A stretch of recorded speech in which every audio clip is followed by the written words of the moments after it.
What's going on? What's going on? I'm back. I'm back like a juggernaut, bitch. This is Alexlexus coming at you with a mini short for May 3rd, 2013. And that puts me at 57 days left to leave my mission here. So it's coming to a close, and my return is imminent. I'll be back doing the podcast with the crew. Shout out to Nelson, Shin Jackman, Brother Noop. Make sure you guys are supporting him and checking out New Picks Your Brain. That's a good segment that we're adding with variety to the channel.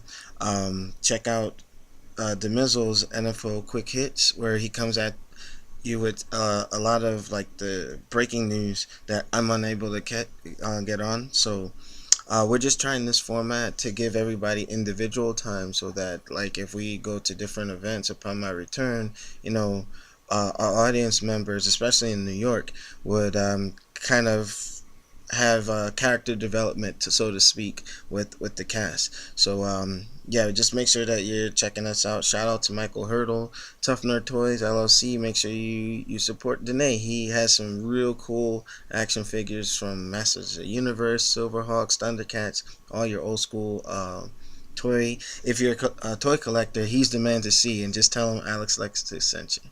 All right, but the reason for this mini short is I was looking at some news on several websites, and unfortunately, 90% of where I used to get my news was from the Magic Box, and DeMizzle already covered the fact that the site owner can no longer maintain it.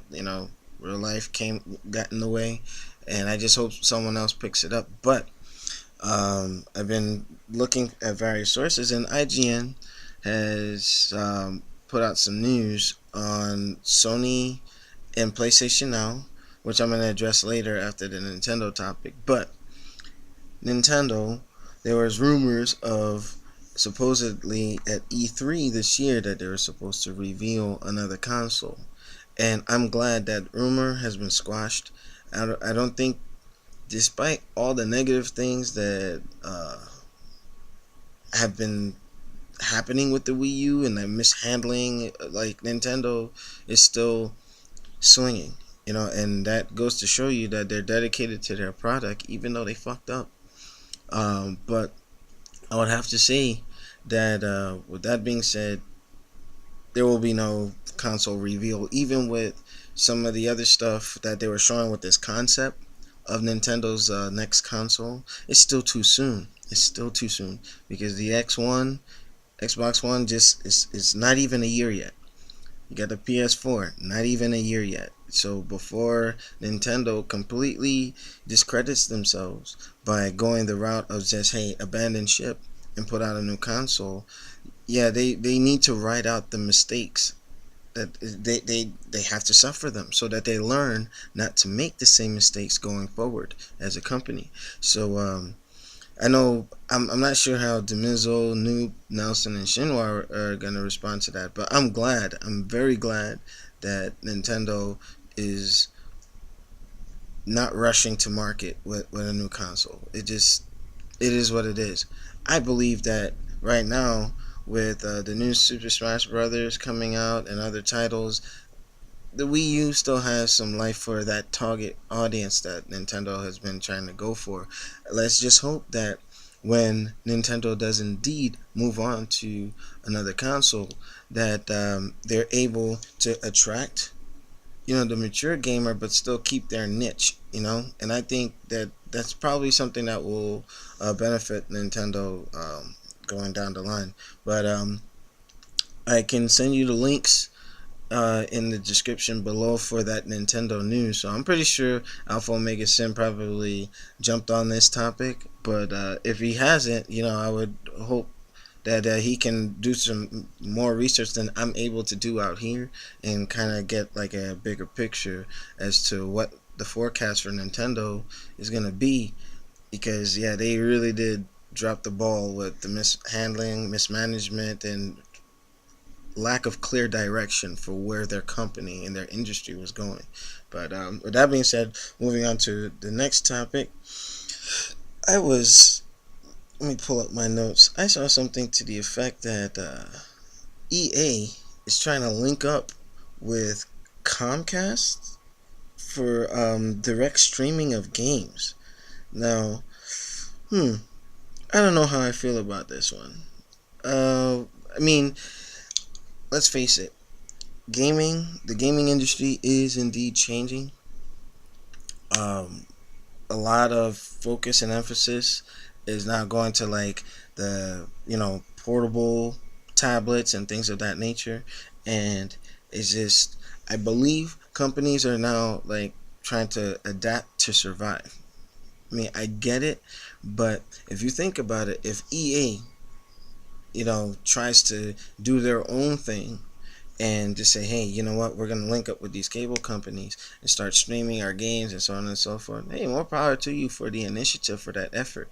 But if you have a company like Gamefly that ends up doing, hey, we're going to stream the games out or do something like Steam or whatnot, and they have the support of all the other third-party developers, EA can't stand alone in that fight. I don't care how much money they have stashed away, it will not be able to offset that onslaught with the vast majority of the company. So I just think that it's a hit or miss. But for EA to take it alone and try to do that with the cable boxes, that's going to kind of change the game a bit. Because if you think about it, they should just do it with the consoles, or as far as streaming goes, because the Xbox One was designed to be that type of system.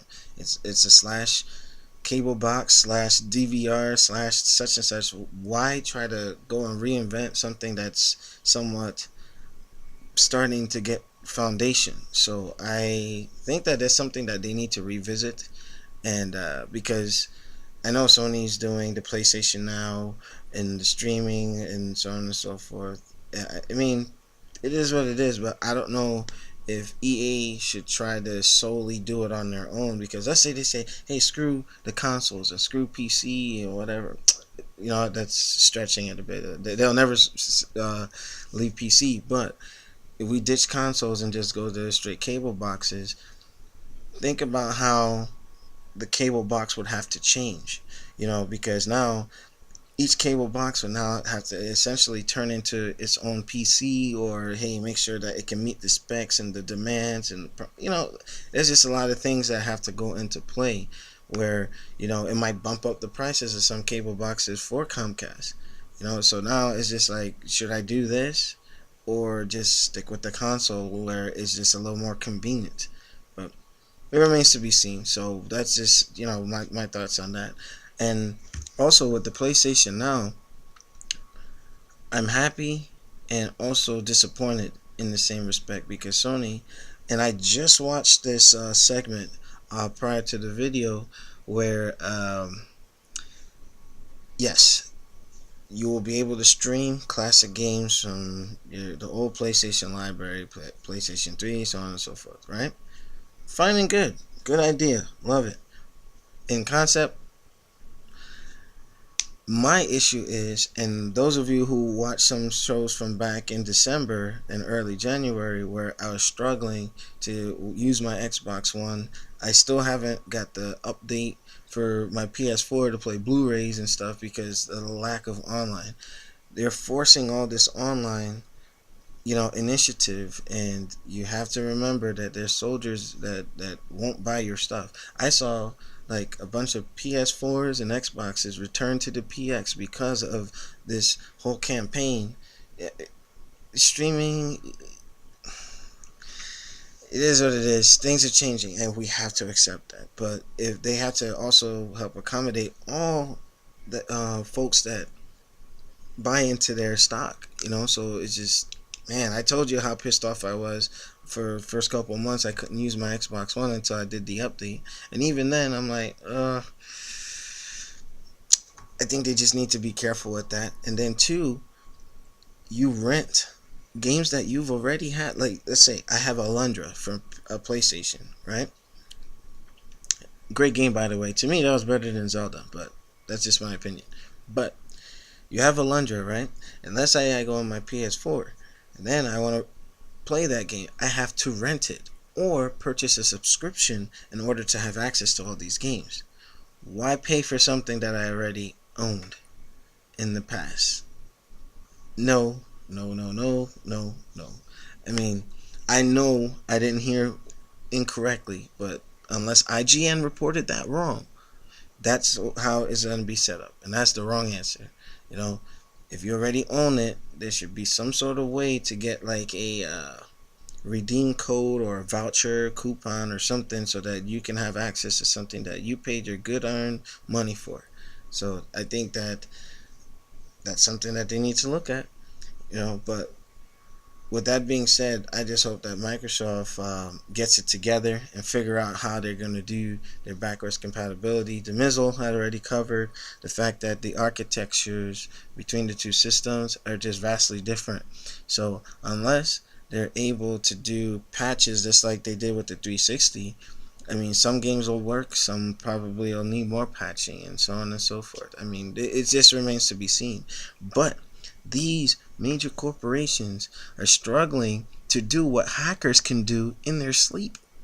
Do you remember Bleem playing PlayStation games on the Dreamcast? Do you remember like how a lot of folks were doing the Atomus Wave, playing freaking Dolphin Blue and a couple other rare arcade games on your PC, or King of Fighters 13? I mean, if you got hackers, people who do this in their pastime, showing these companies up, should be freaking ashamed. So Microsoft, Sony, get this shit together. But on my last note, GameStop's restructuring. I saw this coming a long time ago, and most of us, if you remember the whole thing with the DRM and Microsoft and so on and so forth, the whole scandal that had kicked off, where it was, where would GameStop's purpose in like what purpose would they have served if Microsoft completely cut them out of the profit scheme when it came to used games, so on and so forth? It's like, I think GameStop in the next 25 years may not be around in the same entity that we have them now, because look at how they had to restructure and go into like, hey, we're gonna close 120 stores worldwide and then focus more and shifting more to mobile gaming. They might be on life support, who knows, but I know GameStop lost its edge to me when Electronics Boutique, or aka EB Games, Funko Land, and all that stuff started to merge, and then it literally, to me, turned into a monopoly, right? And then you start getting shit value on your trade-ins and so on and so forth, and it's just like, damn, if you really stop to think, GameStop became its own worst enemy, and I guess with the advent of systems being able, you can buy the games directly from the Microsoft Store or PSN, Steam, things of that nature. I mean, it just, I don't know how much time they got left. I mean, it is what it is, but let me know what you guys think. I'm going to keep this one pretty short. Again, shout out to all who support us. Nelson has been taking some time to handle some business, but we're going to be on BCAT soon, and after less than 2 months I'll be back, and we're gonna really push that initiative. So we need you guys' support, and continue to donate to the New Fighting Order. And I also started seeing like a spike in subscriptions to our channel. So I mean, those of you who are first time viewers, we do appreciate you. Check out some of our older content from Fighting Game League, New Mugen Order, and I believe we also have some collabo videos with Raw Gameplay when it existed. So we're a bunch of cool cats with a love and a passion to bring you news, and we would like to get more people involved once the time comes. But in the meantime, keep subscribing, keep gaming, do your thing. This is Alexlexus. I'll be seeing you guys very soon. Hopefully I can do another mini short podcast tomorrow, time permitting, but I'll be back like the Juggernaut, bitch. Y'all take it easy. Game on.